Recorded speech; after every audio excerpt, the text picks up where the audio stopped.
The great South African leader Nelson Mandela once said, "When a deep injury is done to us, we never heal until we forgive."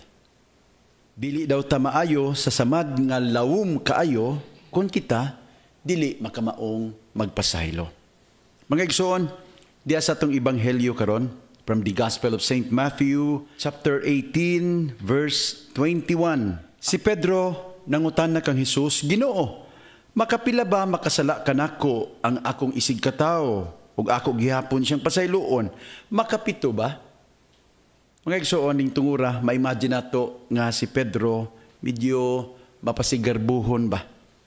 Di aw-bay isugyot siya makapito ba? Pag lison magay tagpasaylog kas ara. Si Pedro aning tungura nagtuo siya nga super generous na siya sa iyang offer. Pero unsa gitubag na Jesus kaniya? Pedro, dili kay makapito ra, kundili kapituan kapito. Bible scholars would tell us that in Hebrew, the figure 77 times means the same as always. 7 is considered the number of divine perfection. Remember that God rested on the 7th day. Meaning, pag-abot sa ikapito kaadlaw, kompleto na human na ang tanan. So for Jesus to say 77 times, He simply meant perfection multiplied. Nga sa ato pa, iyatang gisugo ug walay katapusan nga pagpasaylo. Aron masabtan mga igsoon ang kabililhon sa pagpasaylo, migamit si Jesus og usa ka sambingay. Adunay sulugoon nga nakautang og minilyon. Dako gyud, minilyon man. Tungod kay wala siya makabayad, nagsugo ang agalon nga ang maong sulugoon ibaligya apil ang iyang mga minahal sa kinabuhi ug ang iyang tanang kabtangan. Aron siya makabayad. Tingani makaingon ta, sus gabiha po ning istriktuha po ning agaluna. Pero tanawa mga igsoon, sa dihang niluhod o nangalyupo ang maong sulugoon, ngatagan siya panahon, igong panahon, kamay extension ba, aron makabayad. Atong makita ang kalumo sa kasing-kasing sa maong agalon. Naluoy man siya. Ug wala lang niya hatagi og extension ang maong sulugoon nga makabayad. Iyag yung gipapas ang tanang utang sa maong sulugoon. Pero tanawa ang dagan sa istorya. Sa dihang ang maong sulugoon nakahinagbo sa iyang kaubang sulugoon nga nakautang niya og pila? Pila lang ka pesos. Lahi ra kayo sa kadako sa iyang utang sa iyang agalon nga minilyon. Iniyang kaubang sulugoon nakautang niya, pipila lang. Sus, iyang gipaninglan. Kunya, nagpakiluoy, niluhod sab ang maong sulugoon kaniya. Nihangyo, nga tagaan siya panahon, aron makabayad. Wa gyud siya mosugot.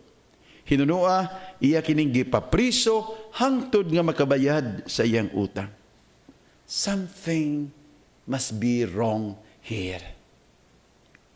Mga igsoon, nakasinati, tingan ni mo ani, no? Kanabitang mukumpisal ta sa pari, na mao'y nagdala sa presensya sa Diyos, diya sa kumpisalan. Madawat nato ang pasaylo. Bisan unsa kadako ang atong sala, basta kita mahinulsulon lamang. Madawat gyud nato ang kaluoy ug pasaylo sa Dios. Unya, unsa may atong bation sa atong paglakaw gikan sa kumpisalan? If you have experienced it, you know it. Kagaan sa atong pamati, daw dili masabot ang kanindot sa atong bation. Doon na tay kalipay, kalinaw, humanato, madawat ang pasaylo sa Ginoo. Dili ba angay nga mulakaw ta nga magmalipayon o magbalinawon, sa matag higayon nga kita makadawat og pasaylo gikan sa Dios? Ay lang, dili ba? Dili ba angay nga mulakaw nga malipayon og malinawon kining sulugoon nga gipasaylo sa iyang mga utang? Angay lang gyud. Pero unsa may nahitabo sa maong sulugoon diya sa sambingay ni Jesus, human siya mapasaylo. Anong nagpabilin man siyang hakog o walay kaluoy? Mga igsoon, ang problema ning maong sulugoon, kay wala niya tuguti ang kaluoy nga iyang nadawat nga mutuhop sa iyang kasing-kasing.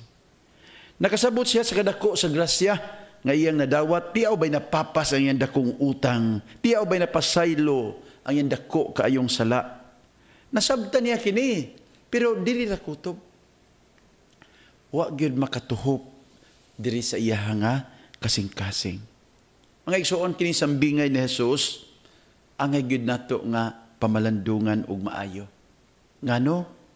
Tungod kay kadtong maong sulugoon nga walay kaluoy, maoy hulagway nato. Ayaw mo kasyak ha?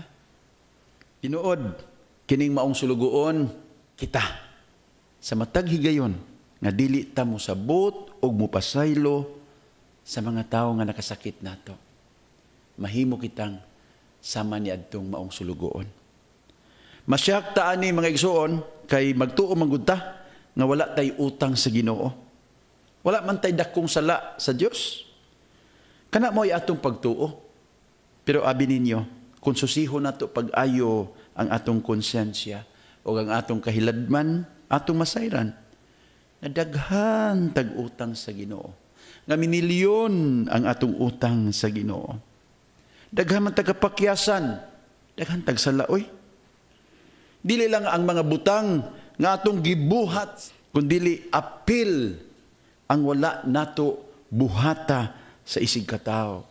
Ang atong katungdanan sa pagtabang, ang atong katungdanan sa pagpakitag kaluoy sa mga kabos, ang atong katungdanan sa pag-amping sa kinaiyahan, ang atong katungdanan sa pagpanudlo og maayo sa atong mga anak ug mga kabataan, ang atong katungdanan sa paghimog mga kabag-uhan para sa nasod, ang atong katungdanan sa pagpili og mga maayong pangulo ug daghan pang uban. Matag higayon nga wala nato kini buhata, nakautang kita sa Dios. Mga igsoon, dako tag utang sa Dios. Pero kung magpakiluoy ta niya ug mangayog pasaylo, pasayloon ta sa Dios. Hinaot nga ato kining mabati ug maayo. Dili lang masabtan diri, kun dili mabati dinhi. Aron nga kita dili na magdumot, kun dili magpasaylo na sa atong isig katao. Matud pa, when you forgive, you set a prisoner free. And that prisoner is you. Mga igsoon, di sa dato kalimtan ha. When a deep injury is done to us, we never heal until we forgive.